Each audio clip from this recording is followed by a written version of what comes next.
अपने राजा को, अपने यानी मंत्र मुक्त को ऐसे ही अपने गुरु नहीं पहचान। इनकी भी वही हालत, ये भी ऐसे मारे मारे घूम रहे, रोते चिल्लाते, कोई सुनने वाला नहीं। पहले तो कोई मुसीबत, कोई बीमारी, कोई मतलब झगड़ा झंझट आ गया तो आप फट से गुरु महाराज को याद करते। अब किसको याद करो?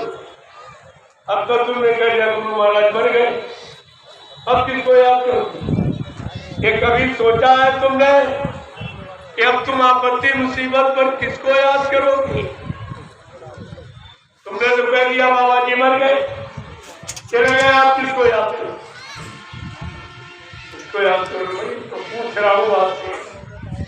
और आपत मुसीबत तुम्हारे सिर पे खड़ी, वो तो सामने आने वाली, उस समय आप किससे प्रार्थना करोगे?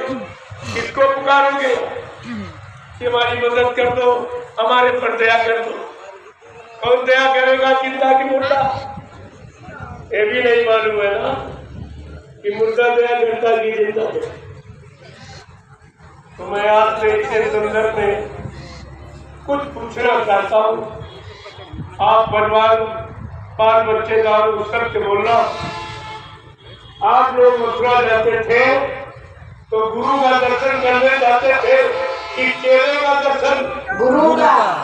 अरे जोर से बोलो, गुरु का। आप लोग मथुरा जाते थे गुरु का दर्शन करने कि चेलों का दर्शन? गुरु का। आप मथुरा जाते थे गुरु की सुनने गए थे कि चेलों की सुनने गए थे? गुरु की।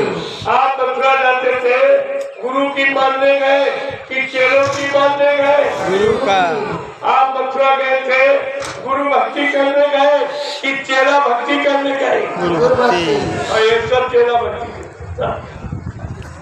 इनको ये भी होश नहीं रहा कि मथुरा में किस काम के लिए गया था, किसके लिए गया था, क्या फरियाद सुनाने गया, क्या काम कराने गया, क्या वो फरियाद आप कोई सुनेगा या वो आत्मा का करने वाला काम कोई कर सकेगा? सब बेचारे भ्रमित थे। एक बात मैं और पूछूंगा,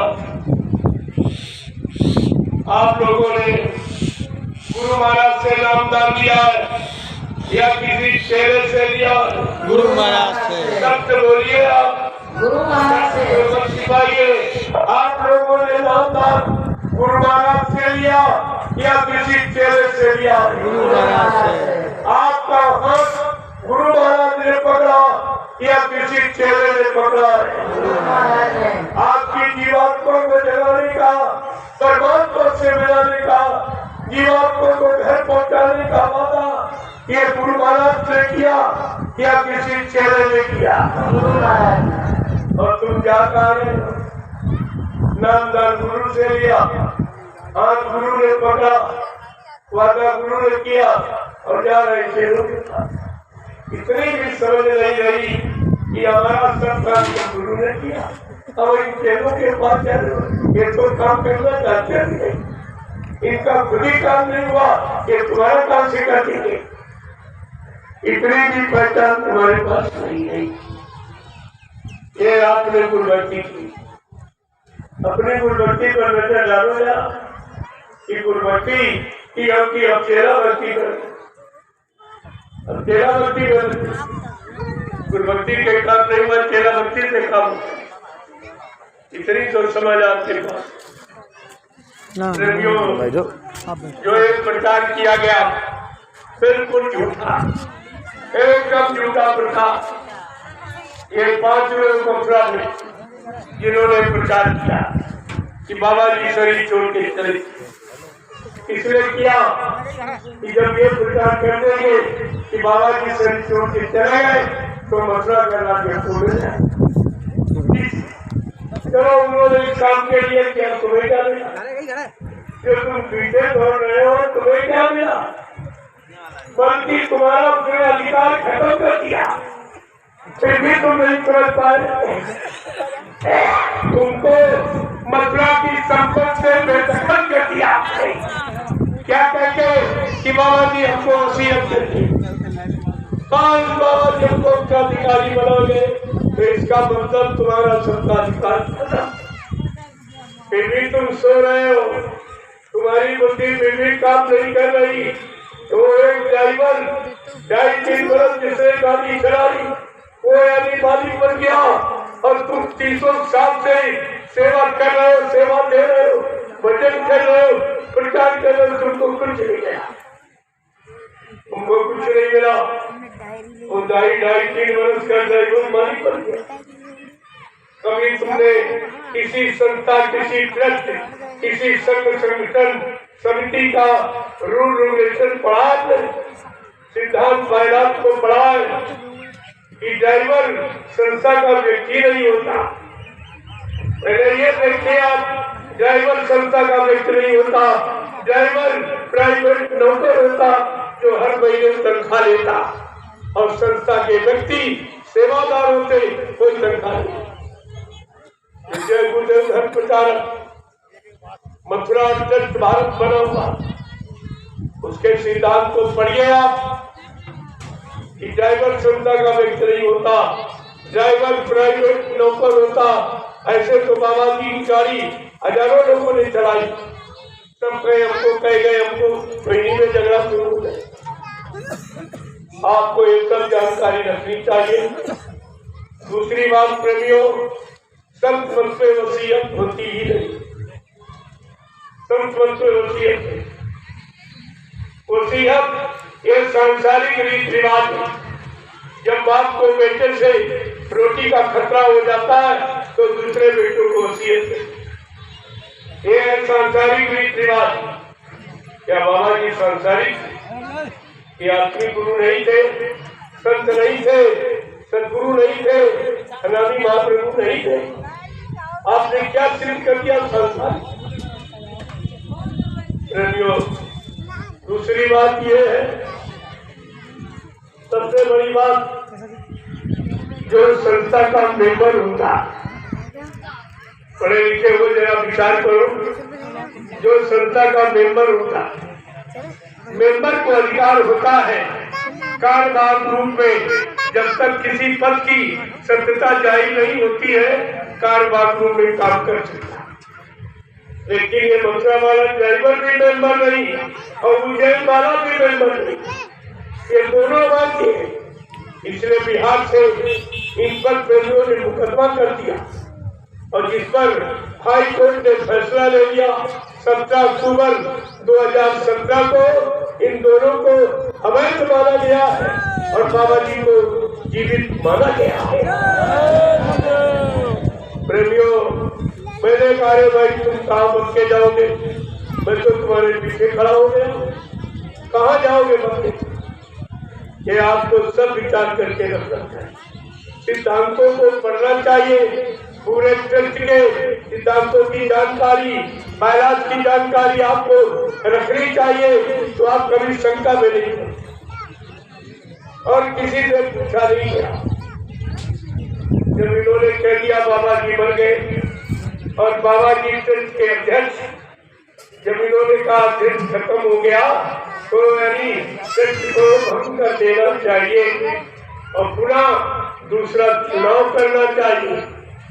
प्रेमियों, न उसको भंग किया गया संगठन को, और न दूसरा चुनाव किया गया, और उस समय की सरकार ने अपने नाते रिश्तेदारी समझकर जबरदस्ती उस ड्राइवर को गुरु की गति पर बैठा दिया, जबरदस्ती। ये शासन में उस समय का फंसेगा।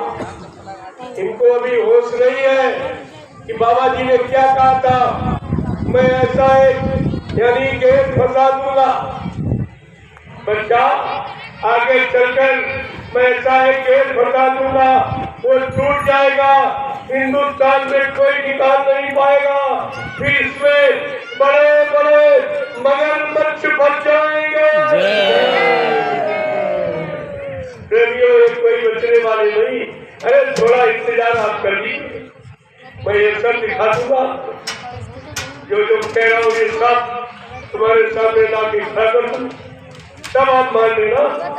हमें कोई जल्दी नहीं, मनवाने की कोई बिल्कुल जल्दी नहीं, याद कराने की जल्दी जरूर, ताकि कोई ये न कह सके कि हमको बाबा जी के वचन मानिए, उसकी तो जल्दी है, इसीलिए सबका बोला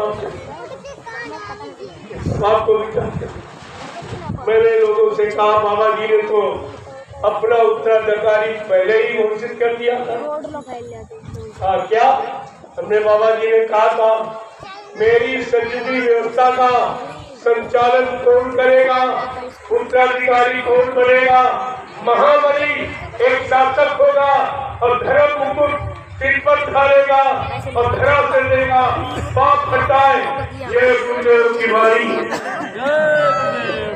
तो पहले दूसरों को आप गुरु के बच्चों को नहीं रख पाए तभी आप सरकार करने में बोल ब्रह्म। मैंने एक बात और आपसे पूछूंगा, बाबा जी को मथुरा में लगे, जमीन भी मथुरा में, आश्रम भी मथुरा में, मंदिर भी मथुरा में, तो क्या बाबा जी वसीयत करने की दावा करें? क्या मथुरा में कोर्ट नहीं था? अरे पूछा जाएगा आपसे कि सब कुछ मथुरा में और कोर्ट भी मथुरा में, तो क्या बाबा जी वसीयत करने की दावा है? ये नकली वसीयत, इसका पर्दाफाश हो गया और धीरे धीरे उस पर मिट्टी डाली जा रही। काहे की तुम्हारी सेवाओं का धन जो तुम सेवा दे रहे हो, ये धन सब गुरु की सच्चाई छिपाने में खर्च किया जा। आप इसके भागीदार बनो, इसकी सजा तुमको भी मिलेगी, क्योंकि ये गुरु की सच्चाई छिपाने में तुम्हारी सेवाएं जा रही और ये सच्चाई छिपने वाली सत्य कोई छिपाई नहीं और सब कोई पराजित नहीं कर सकता। ये दोनों हाँ समय है, देर है लेकिन देर नहीं है। समय सबके लिए, अच्छे के लिए और बुरे, और समय किसी को माफ भी नहीं करता। जो लिखा है मनुष्य बली नहीं होते हैं, समय हो बलवान और भीड़ लूटी को कोई कोई इंसान पहले ही अपने बल पौरुष के द्वारा किसी सच्चाई को दामने को लेकिन नहीं, जैसे बादल हमेशा सूर्य को नहीं करता, जब तेज हवाएं चलेगी बादलों का पता नहीं करेगा। वैसे जब ये सत्यता की तेज हवाएं यानी जानकारी शत्रु की जब सब जगह फैल जाएगी, तो मैं आपसे पूछता हूँ ये उल्लू चमगादड़ कहाँ छिपेंगे? ये कहाँ छिपेंगे जो आज संत सूरज को कहते गायब हो गया? कहते गायब हो गया, बताया नहीं। ये भी तुमको बताना पड़ेगा, क्योंकि तुम बाबा जी को बीमार बना के वेदांता ले गए। वो मरीज कहाँ चला गया? मर गया कि आपने बेच दिया कि गिरवी रख दिया, क्या किया? ये सब बताना पड़ेगा। ये रात छिपने वाला नहीं है और इसीलिए आपको दिखाया नहीं गया और फिर भी आप भ्रमित हो गए। मैं आपसे यही सब पूछ रहा हूँ कि जब आपको मथुरा में बुलाया कि बाबा जी ने शरीर छोड़ दिया, सब लोग आओ अंतिम दर्शन कर जाओ, आप लोग सब गए थे, क्या किसी को दर्शन कराया गया? सही बोलना, बाल बच्चेदार हो कि आप मथुरा में बाबा जी के शरीर को पूरा खोलकर किसी ने देखा था? नहीं। क्या पूरा शरीर खोल के किसी को दिखाया गया? नहीं। कितना नाटक किया पुतले के साथ, जो पुतला बना के ले आए वेदांता से। पहले तो इसको कमरे में बंद किया, ताला लगा दिया। क्या कोई मुद्दे के साथ ऐसा करता? क्या कहीं आपने देखा सुना कि कोई मर गया हो तो कमरे में बंद करके ताला लगा दिया? ये तो कोई नहीं करता। अगर ऐसा कोई करे तो ये पुलिस प्रशासन तुरंत उसको जेल में बंद कर देगा। तुमने जेल देके या फांसी लगा के मारा, तभी तुम लाश को छिपा रहे। ये छिपाने का प्रेमियों कारण क्या था? बाबा जी अपने आश्रम में थे, किसी दूसरे घर में नहीं थे। भागने का कहीं कोई शंका भी नहीं थी। अपने गुरु परिवार के बीच फिर ये कमरे में बंद करके काला डाल के क्यों रखा गया? प्रेमियों, यहीं से सारा राज खुल जाएगा। जय गुरुदेव। ये सब राज यहीं से खुल जाएगा। फिर दूसरा नाटक क्या किया? कमरे से निकाला लेकिन दिखाया नहीं, एक शीशे में बंद किया। एक शीशे का ताबूत बनाया, पहले बना के रखा, क्योंकि ये पूर्वक योजनाबद्ध काम है। ये योजना से काम किया गया। मेदांता में करोड़ों का सौदा किया गया कि हम मेदांता में ले आएंगे और तुम इनको जहर दे के मार देना, या विदेशी डॉक्टर आते हैं वो अपने देश ले जाए, वहाँ मरवा के बाबा जी को टिकवा दे। लेकिन इनको क्या मालूम है, जब बाबा जी ने मुसलमान को चैलेंज किया था, जो देश के प्रधानमंत्री जी कहा था, जो हमसे टकराएगा वो चूर चूर हो जाएगा।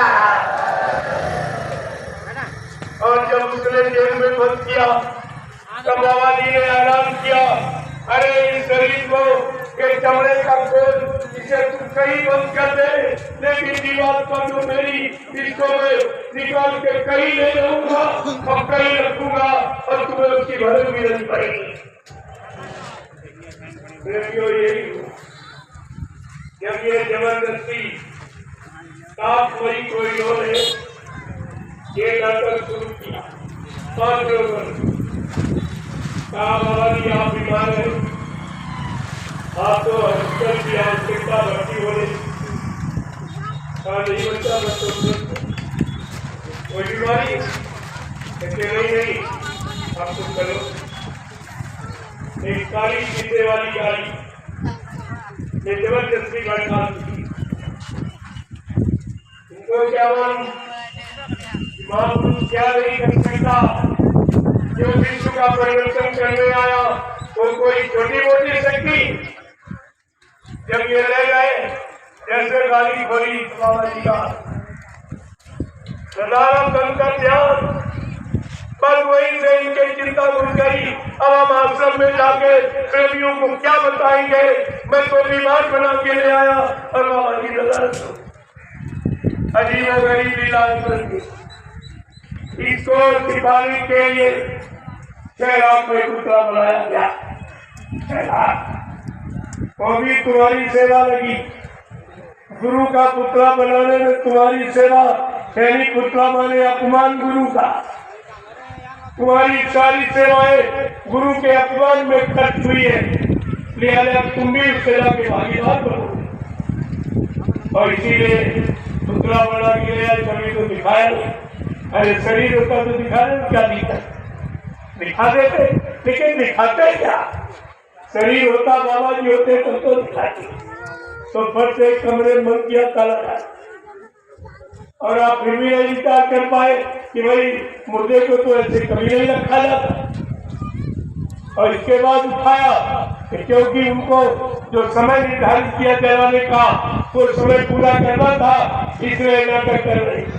कमरे से निकाला तो शीशे में बंद किया और ताबूत 3.5 फुट। बाबा जी शरीर की लंबाई 5 फुट 5.5 फुट। क्या मर जाने के बाद शरीर छोटा हो जाता, ये भी नाटक किया गया। और इसके बाद वहां से उठाया, ऊपर मंच पे रख दिया। ये सब करने की क्या जरूरत थी? अरे नीचे रख देते और खोल के सब लोग देख लेते। आज प्रेमियों शंका का विषय नहीं था, शंका तो इन्होंने पैदा की है। और वो किसी को ऊपर से कह रहे हैं बाबा जी को नहलाया जा रहा, अब बाबा जी को कपड़े बदले जा रहे। चलो आप नहलाया नहीं दिखाया, लेकिन कपड़े बदल लिए थे तब तो आप दिखा देते। बाबा जी को सब पहचानते थे, पूरा हिंदुस्तान का प्रेमी पहचानता। ऐसा कहीं पैदा ही नहीं हुआ सृष्टि में, कौन नहीं पहचानता, सब जानते थे। लेकिन ये कुछ नहीं किया गया और फिर भी आप गुमराह हो गए, फिर भी आप बहक गए, फिर भी आप इधर उधर भटक गए। जबकि तुम्हारे साथ ये सब अन्याय हुआ और दिखाया नहीं और कुछ भी किसी तरह का। जब ये कहा गया, और आप भी जानते हो हिंदुस्तान में कितने संत आश्रम, कहीं जाके आप पता लगा लो आज भी कि महात्मा के शरीर छोड़ने पर कहीं जलाया जाता या समाधि दी जाती। आज भी आप पता लगा लो, महात्मा को कभी जलाया नहीं जाता, समाधि। और महात्मा के जलाने यानी समाधि पर क्या कभी यानी मतलब बाल मुड़वाए, कभी तेरवी की जाती महात्मा बनने का। महात्मा के शरीर छोड़ने पर कहीं तेरवी की जाती है, कहीं बाल मुड़वाए जाते हैं। ये भी सब सांसारिक रीति रिवाज, यानी बाबा जी को प्योर सांसारिक चमत्कार था। क्या बाबा जी संत नहीं थे, सदगुरु नहीं थे, अनामी महाप्रभु नहीं थे? आपने निपट संसारी चमत्कार और संसारी रीति रिवाजों में आपने अपने गुरु को तोड़ दिया और आपने कुछ नहीं पूछा, कुछ नहीं। और तुमने 13वीं बना ली, बाल बनवाया, तुमने सिद्ध किया। उन 5 ने कुछ नहीं किया, ये सब तुम्हारे द्वारा करवाया। तुम्ही ने बाल बनवाए, तुम्ही 13वीं खाई, यानी तुम्हारे द्वारा ये सिद्ध करा दिया कि बाबा जी मर गए। ये अपराध तुमने किया है, सजा तुमको मिलेगी। इस सजा से कोई बचने वाले नहीं हो। ये तो मालिक की मौज हो गई, ये मौका आपको दोबारा मिल गया। नहीं, ये वचन आपको नहीं सुनने को मिले। दोबारा किसी ने मौका नहीं दिया। भगवान राम ने परिवर्तन की आवाज लगाई, एक बार रावण को समझाया, नहीं माना तो मार काट खा जाता। भगवान कृष्ण ने एक ही बार समझाया कृष्ण को, यदुवंशियों को, जब नहीं माने तो उनका सफाया कर दिया, कोई नहीं बता। एक तो दयाल पुरुष है, इसीलिए आप बच गए हो। अभी आपके लिए मौका है। अगर अब भी चूक गए फिर 84 जाओ, फिर आपको कोई बताने वाला नहीं। ये दूसरा मौका आपको दिया जाए, ये जाओ, जाग जाओ, उसमें आ जाओ। अच्छी बात है। मैं एक बात आपसे पूछूं, आप सत्य बताना कि प्रधानमंत्री देश का राजा होता, क्या प्रधानमंत्री की गद्दी पर प्रधानमंत्री का ड्राइवर बैठ सकता है? नहीं। जोर से हो। नहीं। क्या प्रधानमंत्री की गद्दी पर प्रधानमंत्री का ड्राइवर बैठ सकता? नहीं। बैठने दिया जाएगा? नहीं। अगर बैठ जाएगा जबरदस्ती तो गद्दी की मर्यादा रहेगी या चली जाएगी? चली जाएगी। आपने क्या किया? समर्थ गुरु की गद्दी पर ड्राइवर, वो भी शराबी, न गुरु का शिष्य, न शाकाहारी है, न भजनामदारी है, न संस्था का मेंबर, न कभी 2 रुपए सेवा की, न एक जलिया मिट्टी कभी उठाई। वो राजा बन गया, मालिक बन गया, और तुम क्या बन गए? तुम चेला बनकर भी सच्चाई को नहीं समझ पाए। आपने किया क्या? समझदारी से काम लो। मानो इंसानी चोला मिला है, ये बार बार नहीं मिलेगा। ये अवसर चांद मौका अब की बार आपको दे दिया। अगर नहीं चेते तो फिर 84 जाओ, जो की होनी तैयार। फिर आपको ये शरीर पता नहीं मिले न मिले। ऐसे समृद्ध मालिक आए आए ना आए, और ऐसी दया करे करे ना करे, ये तो उनकी बहुत मर्जी पर। आप जबरदस्ती थोड़ी करवा सकते। इन सब बातों को आपको ध्यान रखना। 2 ने खाली हल्ला मचाया। एक कह रहा बाबा जी हमको वसीयत कर गए, उत्तराधिकारी बना गए। दूसरा कह रहा कि बाबा जी हमको नाम पावर दी। आपको कहना चाहिए क्या 2 ही चेले बाबा जी, बाकी ये सब क्या पूरा कहता है? क्या बाबा जी ने स्पेशल नाम किसी को दिया? आपको ये मालूम होना चाहिए कि बाबा जी जो भी आदेश छोटा बड़ा देते, अपने राष्ट्रीय मंच मथुरा राष्ट्रीय कार्यक्रम, मैं आपसे यही तो पूछता हूँ, क्या बाबा जी के मुंह से हिंदुस्तान के किसी प्रेमी ने मथुरा में राष्ट्रीय मंच से ये सुना कि बाबा जी ने कहा कि मैं इसको वसीयत कर रहा हूँ या इसको नाम पावन दे रहा हूँ? फिर आपने मानी थी। तुम गुरु की सुनने गए थे कि चेरों की, कहा तुमने तो चेरों की सुनी और मान लिया देखे कहा चले जाए। अरे सच्चाई को पकड़ो, यही तुम्हारे काम आने वाली है। ये दूसरों का लाभ चिल्लाने से तुम्हारा लाभ होने वाला नहीं। तुम अपने लाभ की फिक्र करो, तुम्हारा लाभ, तुम्हारा कल्याण, तुम्हारा उद्धार कैसे होगा, इसकी फिक्र करो, इसकी चिंता करो। ये तो आपकी सोच में नहीं कुछ आ रहा। और एक कह रहा हमको नाम पावर दी। तुम्हें भी नहीं जानते हो कि नाम पावर किसको दिया जाता। 4 अप्रैल 2005 ये तारीख लिख लेती, आप कोई नहीं बताएगा। सर्वप्रथम बिहार से एक व्यक्ति आया मथुरा।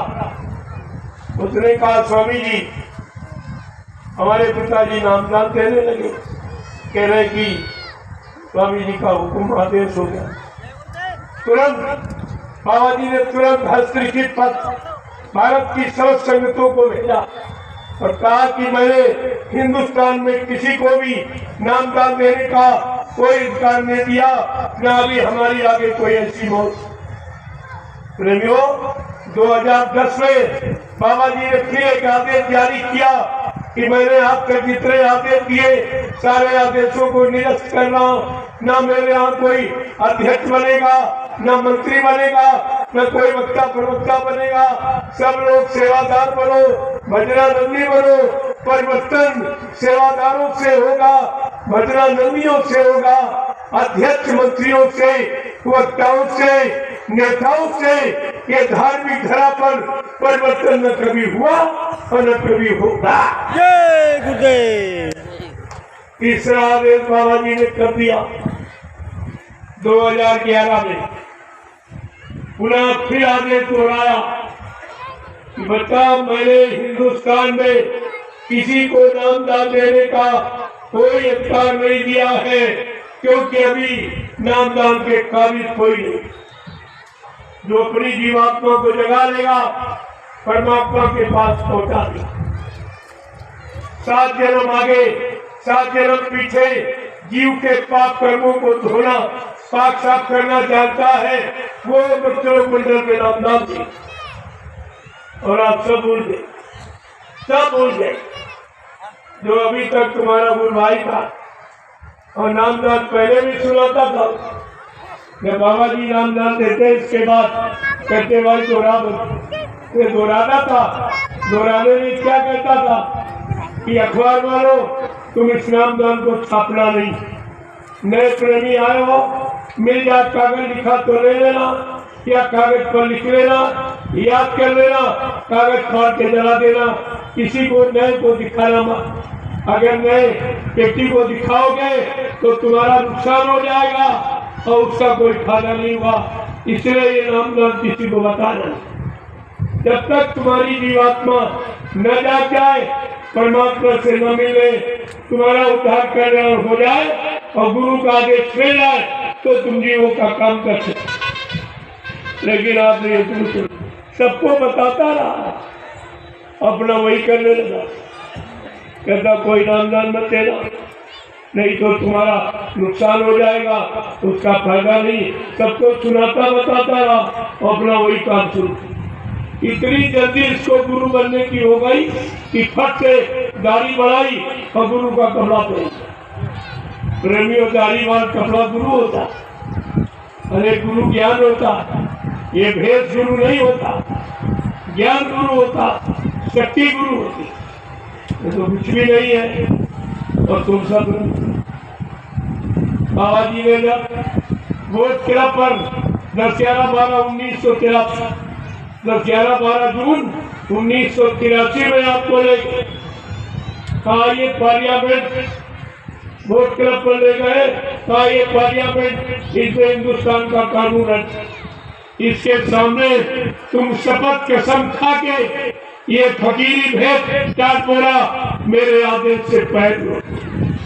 ये तुम्हारे शरीर से जब तक नहीं उतरेगा जब तक इसमें सचिव जैसी व्यवस्था नहीं आ जाए। कहा बच्चा मैंने टाट पहनने का आदेश दिया, मैं उतारने का आदेश उतराऊंगा, फिर मैं काट की पूजा कराऊंगा, काट का इतिहास कराऊंगा। और कहा अगर कोई अपनी इच्छा से काट बोरा उतार दे, उसको सत्संगी मत मानना, वो भविष्य में कोई बहुत बड़ा धोखा दे सकता है। जय गुरुदेव। ये सब वोट के पड़ा से कहा, क्योंकि उन्हें तो सब मालूम है आगे क्या होगा। क्योंकि कई बार कहा गया था जिसमें तमाम गुरुदेव बन जाएंगे। जो वसीरत के की बात ये करता है, उन्नाव में वसीरत के आश्रम, वहाँ बाबा जी ने क्या कहा है तो बताता नहीं। जो 1 घंटे संदेश दिया वो नहीं बताता, वो कंप्यूटर से 2 लाइन जो अपने लिए बना ली कि बाबा जी कह गए नाम डाल दे। ये पुरानों को समझाएगा और उनकी संभाल करेगा और नहीं बोलना तो गुरु बेकार था कुछ। जबकि क्या कहा था, जो प्रेमी गए होंगे वहां पुराने, उन्होंने सुना होगा कि बाबा जी 1 घंटे सत्संग देते, इसके बाद कब कोई आदेश करते बाप मैं तो 1 घंटे का संदेश से बताता। अगर वो सुनाते तो अक्सर लोग जान जाओ कि असली बात क्या है। लास्ट में कहा कि एकदम अचानक रुक गए, कहा बच्चा आगे का समय बहुत खराब, इसी में तमाम गुरुदेव बन जाएंगे और इसका नाम लिया, कहा ये सामने खड़ा है, ये मानेगा नहीं, नामदान भी देगा। ये शब्द इन शब्दों में कहा गया, इसका नाम लेकर ये सामने खड़ा, मानेगा नहीं, नामदान भी देगा। अब उसको कंप्यूटर से सजा के क्या कहा कि बाबा जी ने आदेश कर, जिसने बाबा जी को कितनी बार जहर दिया। आप मथुरा जाते रहे हो, मंदिर के परिसर में एक चार्ट लगाया गया, उस चार्ट में जहर की पुड़िया चिपकाई गई। पूछा गया ये कहाँ से, बाबा जी ने कहा सब मेरे शरीर से निकला। कहा किसने दिया, कहा सब इन्हीं लोगों। जिसने जहर दिया उसको नाम पावर का अधिकार मिल गया। अब तुम लोग आदेश पालन करते रहे, तुम्हें कुछ नहीं मिला। पहले करनी देखो इसकी कितनी खोटी करनी, गुरु से कपट और संगत से चोरी, ये दोनों काम से, दोनों ने ये काम किए, गुरु से कपट और संगत से चोरी, और की वो निर्धन, की वो कोढ़ी, ये कानून सिद्धांत है कुदरत का। अब ये सब होने ही वाला, कुछ तो हो रहा है। मथुरा में तो झाड़ू लग गई, 5 मर गए, 5 एक बचा है, वो सासे बना। जिन्होंने प्रचार किया कि बाबा जी मर गए, मैंने 28 मई 2012 को ऐलान किया था, जिन्होंने ये प्रचार किया कि बाबा जी मर गए, तुम सब लोग देखते रहना, तुम्हारे सामने ये सब मुर्दा होते चले जाएंगे, और ये सब आपके सामने हो रहा। देखो हमें कुछ करना नहीं है, हमको तो इनको जगा देना। ये जाग जाएंगे, अपने अपने 1 रुपए की सेवा का हिसाब मांगे, हमें तो इनको जगाना है। ये जाग जाएंगे, अपना हिसाब मांग ले, कहाँ सेवा दी, कितनी दी, तो सब कहाँ गई, ये खुद ही सब हिसाब मांग ले। अरे वो तो संत रविदास जी ने बड़ा बोल के कह दिया, जो मीराबाई के गुरु, देखो संत कितने दिव्य दृष्टि होते हैं। आज के सैकड़ों साल पहले आए, उन्होंने जो ज्ञान पोथी लिखी है उसमें भविष्यवाणी दी हुई। संत रविदास जी ने मीराबाई के गुरु क्या कहा उन्होंने कि भारत में अवतारी होगा जो अति विस्मयकारी होगा, ज्ञानी और विज्ञानी होगा, वो अद्भुत सेनानी होगा। स्पष्ट कहा, वो ऐसा सेनानी कि तीर मंचा भाला बच्ची ये बम नहीं चलाएगा, अपनी वैचारिक क्रांति के द्वारा देश दुनिया को बदल के दिखा देगा। जय रविदास जी और क्या कह रहे, वो कैसा अनोखा सृष्टि का महापुरुष होगा। वो ऐसी अनोखी लीला करेगा जो आज तक इस मृत मंडल पर किसी ने की नहीं। क्या जीते जी कई बार मरेगा, जन्म भेष में वो विचरेगा। देश बचाने के लिए होगा एक आवाहन, युग परिवर्तन के लिए चले प्रबल तूफान, तीनों ओर से होगा हमला, देश के अंदर धोई गपला, सभी तरफ कोहराम मचेगा, कैसे हिंदुस्तान बचेगा। जय गुरुदेव। वो भी समस्या आपके सामने आई। अब ये भारत को विश्व युद्ध से कौन बचाएगा, वो समय का महापुरुष कहलाएगा। ये सब आपके सामने आएगा जब अणुबम परमाणु बम एक दूसरे देश को नष्ट करने के लिए ये सब एक दूसरे पर चलाएंगे। इनकी जहरीली गैसों से ये सब साफ हो जाएगा। लेकिन वो महापुरुष ऐसी हवा चला देगा उल्टी, वो जहरीली गैस कीटाणु सब उसी देश में चले जाएंगे। भारत को सुरक्षित बचा लिया जाएगा। जय गुरुदेव। उसको कहेंगे समय का महापुरुष। ये सब पहचान हो जाएगी। जो तमाम लोग अपने नाम के आगे कोई संत लिख रहा, कोई सदगुरु, कोई भगवान, कोई सरकार, कोई महाराज, ये सब पता चलेगा असली कौन, असली कौन है। ये तो समय पर पहचान होगी। जो इन सब से भारत देश को सुरक्षित बचाएगा वो समय का महापुरुष कहलाएगा। ये सब आपको जान। रविदास जी कह रहे साफ साफ, संत डरते नहीं, सत्य कहने। उन्होंने स्पष्ट कहा, आज के सैकड़ों साल पहले, वो आज सब तुम्हारे सामने सिद्ध हो। क्या कहा? जिसने भारत मां सताई, किसने इसकी खरी लुटाई, जिसने इस भारत माता की झूठी जय बोले और भारत को लूट लिया, एकदम बेकार जर्जर कर दिया, वो कौन है? रविदास जी ने अभी खोल दिया। कौन? नेता, मंत्री और अधिकारी, ये लूटने वाले भारत देश को। नेता, मंत्री और अधिकारी, इनको जान बचाना होगा भारी। एक दिन ये छोड़कर सब मैदान भागेंगे, अपने अपने घरों में दुबकेंगे, छिपेंगे। लेकिन वो महापुरुष क्या करेगा? ढूंढ ढूंढ कर बदला लेगा, सब हिसाब चुकता कर देगा। प्रेमियों, ग्राम प्रधान से लेकर राष्ट्रपति, प्रधानमंत्री, मुख्यमंत्री तक कोई नहीं बचेगा। ये सबको हिसाब देना पड़ेगा।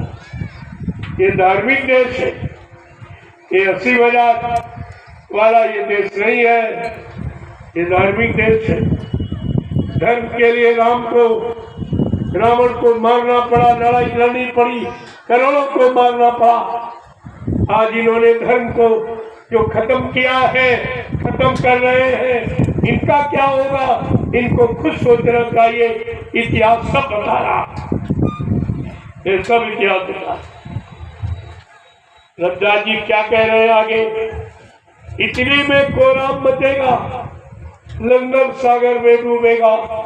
युद्ध तीसरा अति प्रलंकारी जो होगा, भारी संधारी, भारत होगा विश्व विजेता, भारत होगा विश्व का नेता, दुनिया का कार्यालय होगा, भारत में न्यायालय होगा, तब सतयुग दर्शन आएगा।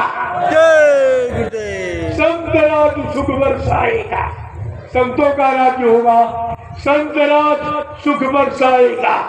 सहस्वर्धन सतयुग लागे, विश्व गुरु बन भारत जागे।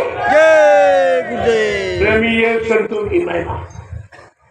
कितने दूरदर्शी है, कितने त्रिकालदर्शी, कितने यानी दूरगामी सब। कितने पहले ये बताया, अगर इसी को लोग जान लेते तो आज भारत देश की महिमा कुछ और होती और इनको भी मान सम्मान मिल जाता। लेकिन जब तुमने किया है तो भोगेगा। अरे भाई, किया तुमने है तो भोगेगा, वो तो परिणाम तुम्ही को भोगना पड़ेगा। रात तुमने भोगा तो नरक में कौन जाएगा? क्योंकि तब से रात और रात से नरका, तो नरक में को इन्हीं को जाना है। इसीलिए इनको अच्छी सच्ची बात समझ में नहीं आएगी और ये सब आते ओटू फोटू लेके चले जाती, लेकिन बताता कोई नहीं जाके क्या बोल रहे थे, क्या कहा तुम्हारे लिए, सबके लिए। मैं तो समान दृष्टि से सबको देखकर और सबके हित की बात बताता हूँ।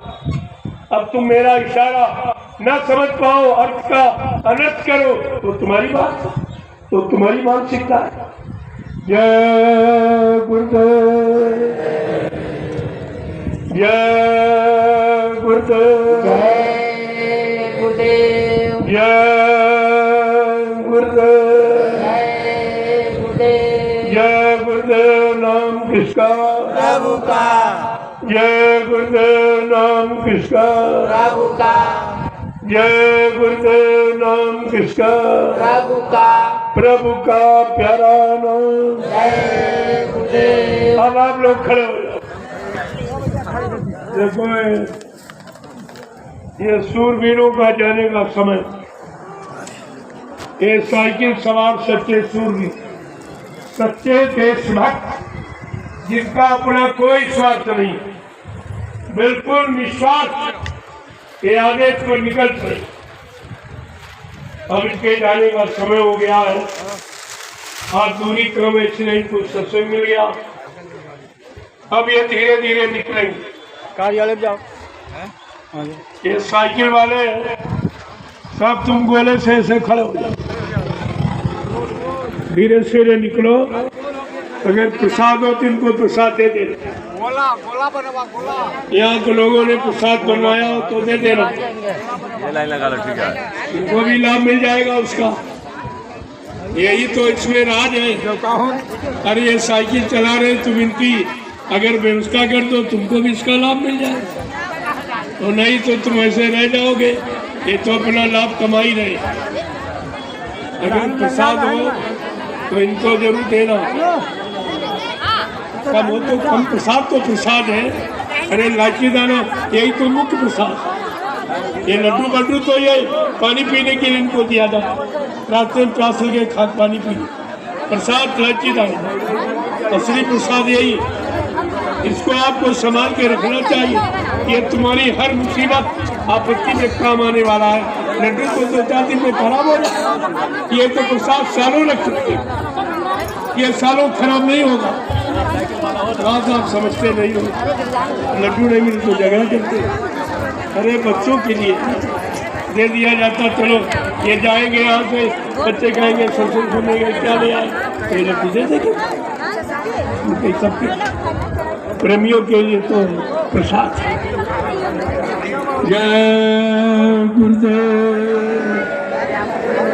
जय गुरुदेव, जय गुरुदेव। नाम किसका? प्रभु का। जय गुरुदेव। नाम किसका? प्रभु का। प्रभु का प्यारा नाम। जय गुरुदेव। जोर से बोलो।